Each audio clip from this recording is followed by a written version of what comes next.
आगे बढ़ते हैं और एक और बड़ी खबर के बारे में आपको बताते हैं। देखिए, एक शब्द इन दिनों बहुत चर्चा में है, दिमागी नक्सल। इसको लेकर बहुत सियासत भी हो रही है। स्वतंत्रता दिवस पर प्रधानमंत्री मोदी ने दिमागी नक्सल से जुड़े बयान पर विपक्ष की तीखी प्रतिक्रिया जो है वो लगातार जारी है। कांग्रेस नेता पी चिदम्बरम द्वारा खुद को दिमागी नक्सल बताए जाने पर असम के मुख्यमंत्री हेमंत बिस्वा शर्मा ने कहा कि चिदम्बरम विशुद्ध नक्सल है। पीडीपी अध्यक्ष महबूबा मुफ्ती ने भी खुद को दिमागी नक्सल बताया है। आपके संयोजक अरविंद केजरीवाल ने भी कहा कि प्रधानमंत्री के हिसाब से वो भी दिमागी नक्सल है। हथियारी नक्सल तो गए, लेकिन दिमागी नक्सल मौके की तलाश में है। स्वतंत्रता दिवस पर प्रधानमंत्री मोदी के इस बयान पर विपक्ष ने सियासी तूफान खड़ा कर दिया है कि असहमति रखने वालों को सरकार दिमागी नक्सली बता रही है। इसके बाद कांग्रेस नेता पी चिदम्बरम ने सोशल मीडिया पर पोस्ट में कह दिया कि मुझे दिमागी नक्सली होने पर गर्व है। पी चिदम्बरम के इस बयान पर संसदीय कार्य मंत्री किरेन रिजिजू ने स्पष्ट किया कि प्रधानमंत्री ने दिमागी नक्सल शब्द का इस्तेमाल विपक्ष के लिए नहीं किया है। प्रधानमंत्री जी पूरा छाती ठोक के बोल रहे हैं कि बंदूक वाला नक्सल तो खत्म हो गया और दिमागी नक्सल को भी ठीक करना है, तो उसमें तो सारा चिदम्बरम जैसे लोग तो समर्थन करना चाहिए। उधर असम के मुख्यमंत्री हिमंता बिस्वा शर्मा ने चिदम्बरम पर करारा हमला बोला। मेरा लगता है चिदम्बरम दिमागी नक्सल नहीं है, उससे भी ऊपर वाला नक्सल है। वो खुद ही नक्सल है। देश में एनार्की लाने वाला वो भी एक पूरा प्योर नक्सल है। दिमागी नक्सल उसमें नहीं ये अप्लाई होगा, वो प्योर नक्सल कैटेगरी में आएगा। हेमंता ने कहा कि चिदम्बरम जब देश की गृह मंत्री थे तब उन्होंने नक्सली हिंसा रोकने के लिए कुछ नहीं किया, जबकि उस दौरान वीसी शुक्ला समेत कई कांग्रेसी नेता नक्सली हिंसा में मारे गए थे। इसलिए उनकी भूमिका की भी जांच होनी चाहिए। प्रधानमंत्री के बयान के बाद संसदीय कार्य मंत्री किरेन रिजिजू ने सोशल मीडिया एक्स पर एक पोस्ट किया, जिसमें उन्होंने लिखा कि प्रधानमंत्री मोदी ने विपक्ष के नेताओं को दिमागी नक्सल नहीं कहा। आगे बताए गए लोग ही दिमागी नक्सल हैं। पहला, जो माओवादी हैं और भारतीय संविधान को खारिज करते हैं। दूसरा, जो अलगाववादियों के साथ हैं और अनुच्छेद 370 का समर्थन करते हैं। और तीसरा, जो चिकन ने काटकर उत्तर पूर्व को बाकी भारत से अलग करना चाहते हैं। उधर किरेन रिजिजू द्वारा दिमागी नक्सल की परिभाषा बताए जाने से नाराज महबूबा मुफ्ती ने भी कह दिया कि वो भी दिमागी नक्सल है। दिमागी नक्सल से जुड़े बयान पर सियासत गरमाई तो संसदीय कार्य मंत्री किरेन रिजिजू ने दिमागी नक्सल की एक परिभाषा भी बताई। नक्सल या दिमागी नक्सल कौन है? जो कश्मीर को भारत से अलग करने के लिए बात करते हैं, ऐसे टुकड़े टुकड़े गैंग के लोग तो अर्बन नक्सल है। यही तो दिमागी नक्सल है। रिजिजू का ये बयान पीडीपी अध्यक्ष महबूबा मुफ्ती को रास नहीं आया। उन्होंने सोशल मीडिया साइट एक्स पर प्रतिक्रिया दी। मैं अनुच्छेद 370 का समर्थन करती हूँ। मैं एक दिमागी नक्सल हूँ। बीजेपी की ओर से भी इस पर प्रतिक्रिया आ गई। मुफ्ती महबूबा मुफ्ती या मुफ्ती महबूबा जो भी हैं, हम लोगों ने भी इनको सरकार में साथ रखा, फिर सरकार को छोड़ देना ज्यादा बेहतर हुआ, क्योंकि इनका दिमाग वही अर्बन नक्सल वाला है।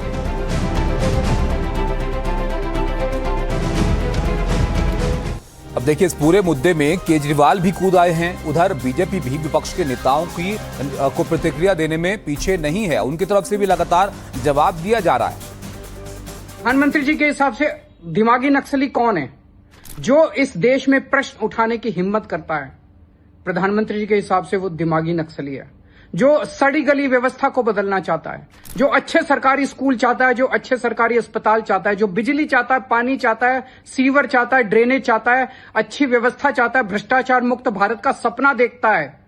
मैं प्रधानमंत्री जी को कहना चाहता हूं कि मैं अरविंद केजरीवाल आपके हिसाब से दिमागी नक्सली हूं, क्योंकि मैं देशभक्त हूं और मुझे इस बात का गर्व है। देखिए, कितने आश्चर्य की बात है कि प्रधानमंत्री जी ने कहा और इतनी तुरंत प्रतिक्रिया हुई कि पूरे देश के सामने आ गया कि किसके दिमाग में नक्सल बैठा हुआ है और वह स्वयं गर्व की अनुभूति करने लगे।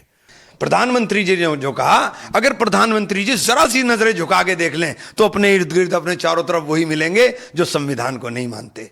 वही मिलेंगे जो देश के अंदर नफरत बांटते हैं, वही मिलेंगे जो धर्म देख करके लोगों के साथ व्यवहार करते हैं, वही मिलेंगे जो दूसरों के धार्मिक स्थलों को तोड़ने का काम करते हैं, वही सब लोग मिलेंगे जो जाति देख करके उनकी बारात नहीं निकलने देते, वही सब लोग मिलेंगे जो आदिवासियों को उजाड़ने के अंदर विश्वास रखते हैं। सब लोग प्रधानमंत्री के इर्द गिर्द आपको मिल जाएंगे।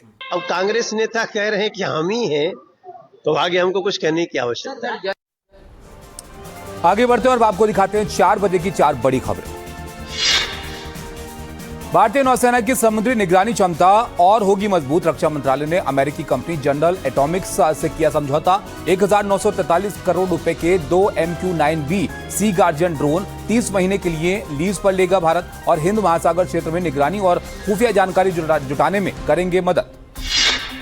स्वतंत्रता दिवस से पहले ISI समर्थित शहजाद भट्टी नेटवर्क का भंडाफोड़ गृह मंत्री अमित शाह ने पोस्ट करके दी जानकारी। 14 राज्यों में 200 से ज्यादा संदिग्धों को किया गया गिरफ्तार। IED, ग्रेनेड, पिस्तौल समेत कई आपत्तिजनक सामान बरामद। दिल्ली में प्रधानमंत्री नरेंद्र मोदी से मिले महाराष्ट्र के मुख्यमंत्री देवेंद्र फडणवीस। महाराष्ट्र की विकास परियोजनाओं और केंद्र राज्य समन्वय से चल रही योजनाओं पर चर्चा हुई।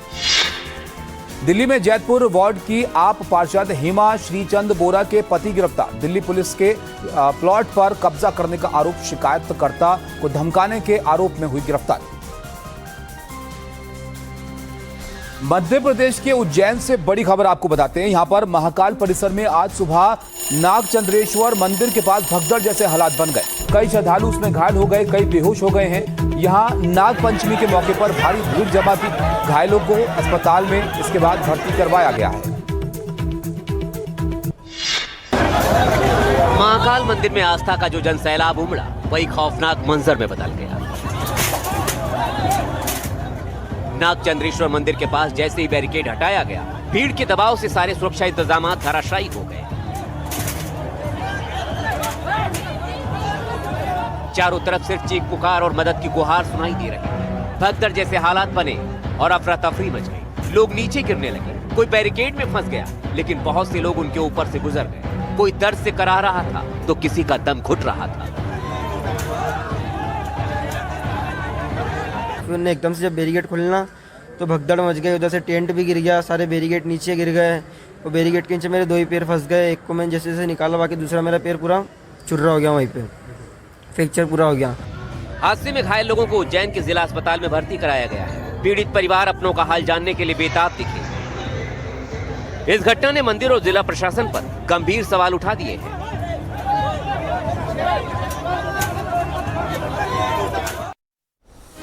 तो देखा आपने, बड़ी तादाद में भक्त वहां पर मौजूद थे और बैरिकेड लगाकर उनके लिए इंतजाम पुलिस की तरफ से किए गए थे, लेकिन वो हटने के साथ ही हादसा वहां पर हो गया। किस तरह की स्थिति वहां पर बन गई थी वो आपको दिखाता है। नागचंद्रेश्वर मंदिर के पास जो हादसा हुआ, उससे श्रद्धालुओं की सुरक्षा पर गंभीर सवाल खड़े हो गए। नागपंचमी के मौके पर उज्जैन की सड़कों पर लाखों लोग मौजूद हैं। हर मंदिर के बाहर श्रद्धालुओं का हुजूम जमा है। चश्मदीदों का साफ कहना है कि एक और भीड़ इकट्ठा होती गई, लेकिन उनको अंदर जाने देने के बजाय मंदिर प्रशासन VIP लोगों को अंदर ले जाने में जुटा हुआ था। प्रशासन या यहाँ का पुलिस प्रशासन ये जिम्मेदार है। भाई इतनी भीड़, VIP कल्चर आज सोमवार के दिन ना करते। VIP कल्चर जरूरी क्या था सोमवार के दिन, जब पता था इतनी भीड़ हो सकती है। मंदिर के पास अफरा तफरी में कई लोग घायल हो गए, लेकिन मंदिर प्रबंध समिति इसे खारिज कर अफवाह करार दे रही है। कुछ मीडिया एवं सोशल मीडिया प्लेटफॉर्म्स पर भ्रामक खबरें जो है प्रसारित की गई हैं। इसके संबंध में यह स्पष्ट करना बहुत आवश्यक है कि मंदिर में किसी भी प्रकार की कोई अफरा तफरी या इस प्रकार की कोई घटना नहीं हुई है। सभी श्रद्धालु बहुत ही सुगम रूप से मंदिर के दर्शन कर रहे हैं। चश्मदीदों के बयान से साफ है कि VIP दर्शन नहीं रोके गए तो श्रद्धालुओं की जिंदगी से खिलवाड़ जारी रहेगा। उज्जैन के जिस नागचंद्रेश्वर मंदिर में दर्शन के लिए लाखों लोग पहुंचे और अफरा तफरी मची, उसके बारे में भी आपको हम बताते हैं कि क्यों खास है नागचंद्रेश्वर मंदिर। दरअसल महाकाल मंदिर के 3रे तल पर यह स्थित है और साल में सिर्फ एक बार नागपंचमी पर यहाँ पर कपाट खुलते हैं। नागपंचमी की रात 12 बजे से दर्शन शुरू होते हैं और नागपंचमी पर 24 घंटे दर्शन किए जाते हैं। मंदिर में 11वीं शताब्दी की प्रतिमा है और नाग के फन के नीचे शिव पार्वती विराजमान है। यहाँ पर नागराज तक्षक के यहाँ वास करने की मान्यता है और हर साल देश भर से श्रद्धालु यहाँ पर पहुँचते हैं, बड़ी तादाद में पहुँचते हैं और इस बार भी लोग वहाँ पर पहुँचे थे और इस तरह की स्थिति वहाँ पर बन गई है। आगे बढ़ते हैं ना, बिहार से आपको खबर हम बताते हैं। देखिए, बिहार के लखीसराय से